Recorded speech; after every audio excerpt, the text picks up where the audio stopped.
Hello there ladies, gentlemen, or variations thereupon. Today we're going to be doing some drawing on the wall. They always tell you not to draw on the wall when you're a child, but this is my house, I can draw on the wall if I bloody well want to. So I'm going to do some drawings on this wall, but not any old drawings. I'm going to get in touch with my caveman ancestors and do some replicas of some drawings that we found in a cave in France from the Paleolithic, I think 30,000 years ago, something like that. So I've got these, which are willow charcoal. I'm not certain what charcoal they used, but they did use charcoal for the drawings on the walls. So I'm going to try and replicate. In many caves there is something I'd like to be able to do, which is a hand stencil where they spray a red ochre paint that they've made around the hand, but I don't have any red ochre, so I can't really do that. And the paints I've got, the method they used was to put the colour in the mouth and spit over the back of the hand. So far as I'm aware, that's how they did it, and I don't really want to do that with the paints that I've got.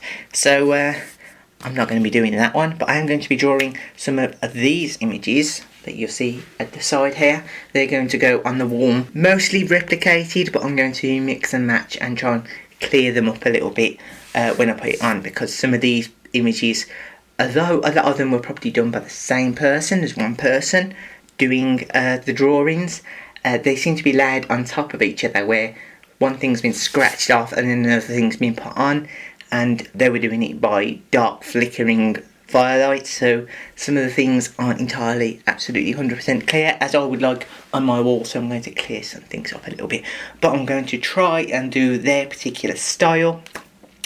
Although, saying that, one other thing to keep in mind is that the original cave that I'm trying to copy is closed off to the public, and although lots of images were done of it, the best images I can find are of the replica cave, so it's a copy of the original that I'm copying, rather than the original itself. So, you know, it's not going to be 100% anyway, which is why I feel more comfortable slightly altering it. But I'm going to give this a go. I've never actually done any art with charcoal before, so it's a bit of an experiment for me, and I want to see how well I can do with it. But before I get started, I really want to start to channel my caveman ancestors, and one of the things they do have in the cave is this little altar to a bear skull. We call it an altar because that's what it looks like. There's a bear skull on a little pedestal, so it looks like an altar, and the word cave bears also used in this cave. Cave bears, European cave bears, for context, are bigger than grizzly bears, so they're sort of big dangerous animals, and they've put the skull deliberately on this little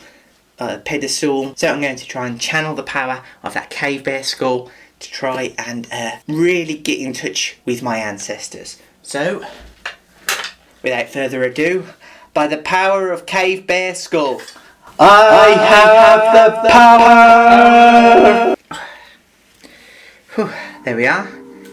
It's a bit more appropriate. So without further ado, let's get on with it.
And there we have it. So there's a series of cave drawings on the wall, and what have I learnt from doing this? Well, firstly, it's messy work, and secondly, it's a very living medium.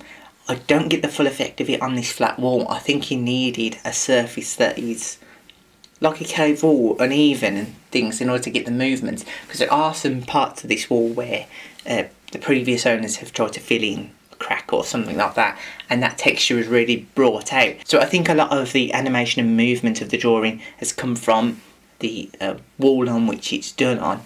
That being said, a lot of the time when I was drawing this, I was thinking, this isn't looking anything like the image.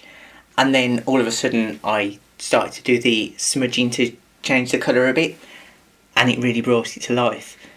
The act of brushing the charcoal across, it gives the movement, especially with this horse.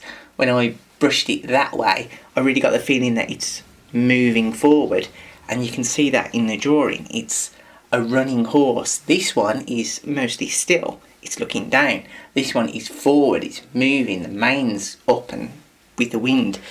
So I got a real appreciation of what the artist all those tens of thousands of years ago was trying to create. Another thing that's occurred to me while I was doing it is how ephemeral this is.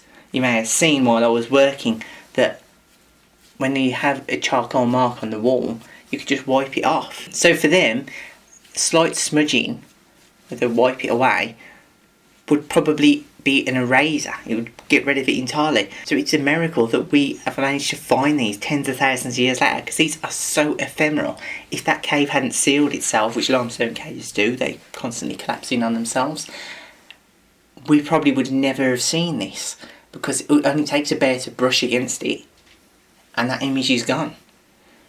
If I were to wipe across this wall now, all of that charcoal would just disappear. There would be black smudges and then a bit more wiping and you wouldn't even know it was there. So I think it is an absolute miracle that we have these at all, and I really got an appreciation of that whilst working with charcoal on the wall. So I've got a bit of a theme running here now, that I've got ancient Stone Age here and I've got Da Vinci drawings here. So I think further along I'm going to have to go to sort of more industrial, sort of Victorian images, that end, and have like a timeline going forward of art through the ages. But yeah, I've got to go wash my hands now, but that's this week's build, is it? That's this week's creation. So if you want to see more, then click this button up here, later subscribe, or there's 2 videos there. That top one is selected by the algorithm just for you, and the one underneath was the last video I uploaded.